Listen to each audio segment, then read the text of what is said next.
পৌষ পার্বণ বলে কথা, পিঠেগুলি তো বানাতেই হবে। তো আজকে কী কী পিঠে বানাবো পুরোটাই তোমাদের সাথে আমি শেয়ার করবো, তো তোমরা ভিডিওটা দেখতে থাকো।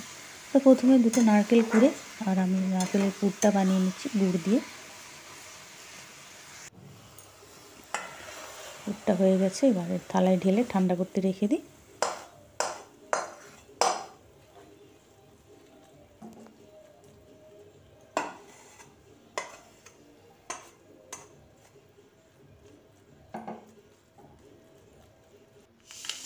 তো এখানে সর্বপ্রথমে আমি আগে এটা গ্লাস ভাপা পিঠে বানাবো গ্লাসে করে। তো কিভাবে বানাই তোমরা দেখতে থাকো। তো আমি একটা পাত্রে আমি নিয়ে নিয়েছি খানিকটা সুজি আর একটু টক দই, সব আন্দাজ মতনই নিয়েছি, ভাপা পিঠে বানানো যেভাবে লাগে সেভাবেই। আর দিয়ে দিলাম একটু চিনি। এবার আমি হালকা একটু জল দিয়ে একটা ব্যাটার বানিয়ে রেখে দেবো। ব্যাটারটা আমি হাত দিয়ে গুলছি, কারণ টক দইটা আমার ফেটানো ছিল না। তো হাত দিয়ে এইভাবে গুলে নিলেই হবে, আলাদা করে ফেটাতে লাগবে না। তো এই পরিমাণে আমি গুলিয়ে আর ব্যাটারটাকে ঢাকা দিয়ে রেখে দেবো 10 থেকে 15 মিনিটের জন্য। আর এদিকে কড়া বসিয়ে দিয়েছি, পুলি পিঠেটা বানাবো। তো সেই চালটা আমি এখানে জলের মধ্যে দিয়ে গুলে নেব, একটা ডো তৈরি করে নেব। তো আমি চাল এবার বাটিনি, আর চালের পিঠেটা খুবই কম বানাই, আমি সুজি দিয়েই বেশি বানাই। তো আজকে একটু চাল দিয়ে বানাবো বলে চালের গুঁড়ি আমি কিনে এনেছি। তো কড়াই গরম জলে নুন দিয়ে আর চালের গুঁড়িটা দিয়ে ভালো করে নেড়ে নিলাম। এটাকে একটা থালায় বের করে নিচ্ছি। ঠান্ডা হয়ে গেলে একটু হালকা হালকা গরম থাকতে থাকতে ভালো করে মেখে পিঠেগুলো তৈরি করব। হাতে যেন সয় সেরকমভাবে ঠান্ডা হয়েছে, সেই পরিমাণে ঠান্ডা হতে ভালো করে মেখে আর পুলি পিঠেগুলো তৈরি করে নিয়েছি। আর কটা কদম পিঠে তৈরি করেছি। তো সেটাও কিভাবে বানাই তোমাদেরকে দেখাবো। তার আগে দুধ পুলিটা সেদ্ধ দিয়ে দিই। দুধ এখানে আমার গরম হয়ে গেছে, এর মধ্যে আমি এবার দিয়ে দেবো একটু গুড়, জলে ভিজিয়ে রেখেছিলাম গুড়টা, সেটা দিয়ে দিচ্ছি।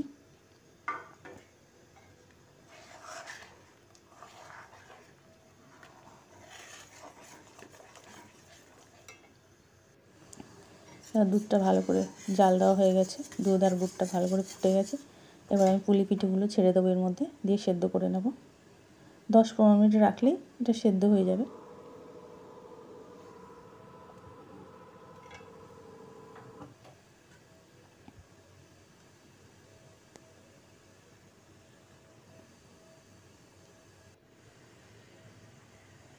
দুধ পুলিটা সেদ্ধ বসিয়ে দিয়ে আর এরপরে আমি পিঠেটা, যেটা কদম পিঠে বানাবো, তো সেটা এবার স্টিমে দিয়ে দিচ্ছি।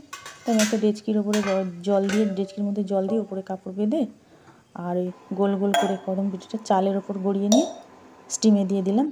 আর এবার বানাবো আমি গ্লাস ভাপা পিঠেটা, যে ব্যাটারটা আমি ওই 10 মিনিট আগে ভিজিয়ে রেখেছিলাম, সুজি আর দইটা, সুজি দই চিনি আর নুন মাখিয়ে এটা রেখে দিয়েছিলাম। তো ব্যাটারটা এইভাবে দেখো একটু ঘন হয়ে গেছে, কারণ সুজিটা ফুলে গেছে। আর এবারে আমি দুটো গ্লাস নিয়ে ওর মধ্যে একটু তেল ঘষে নিয়েছি, তেল ঘষে নিয়ে এবার ব্যাটারটা ওর মধ্যে দিয়ে দেবো।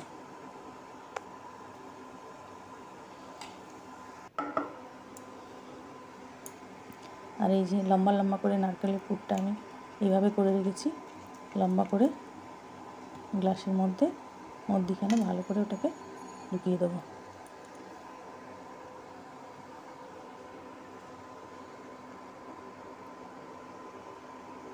গ্লাস ভরে ব্যাটার দিলে হবে না, একটু খালি রাখতে হবে, কারণ পুরটা তো যাবে, দিলে গ্লাসটা ভরে যাবে।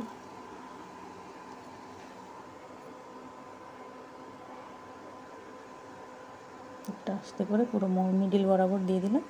এবার একটা কুকারে আমি জল বসিয়ে দিয়েছি গরম করতে, তো ওর মধ্যে গ্লাস দুটো খুব সাবধানে বসিয়ে দেবো।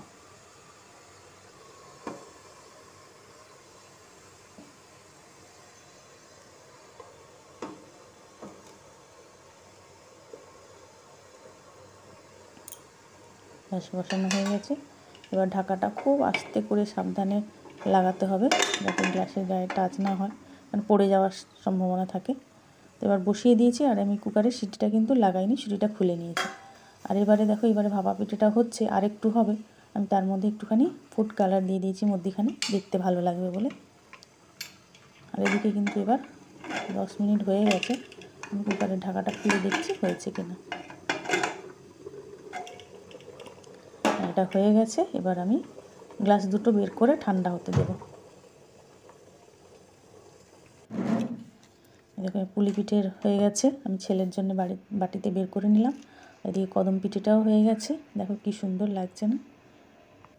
একটা কদম পিঠে আমি ভেঙে দেখাচ্ছি তোমাদের, দেখো ভিতরটাও কি সুন্দর নরম, আর পুরটা দেখেছো পুরো ভরা পুর, খেতেও কিন্তু দারুণ। এবার গ্লাস পিঠেটাও ঠান্ডা হয়ে যেতে আমি এরকম পিস পিস করে কেটে নিয়েছি, দেখো কি সুন্দর লাগছে। তো এই হচ্ছে আমাদের আজকে পিঠে তৈরি, গ্লাস ভাপা পিঠে, কদম পিঠে আর পুলি পিঠে। তো আমার এই পিঠে তোমাদের কেমন লাগলো কমেন্ট করে অবশ্যই জানাবে। দেখা হবে আবার নতুন ভিডিওতে।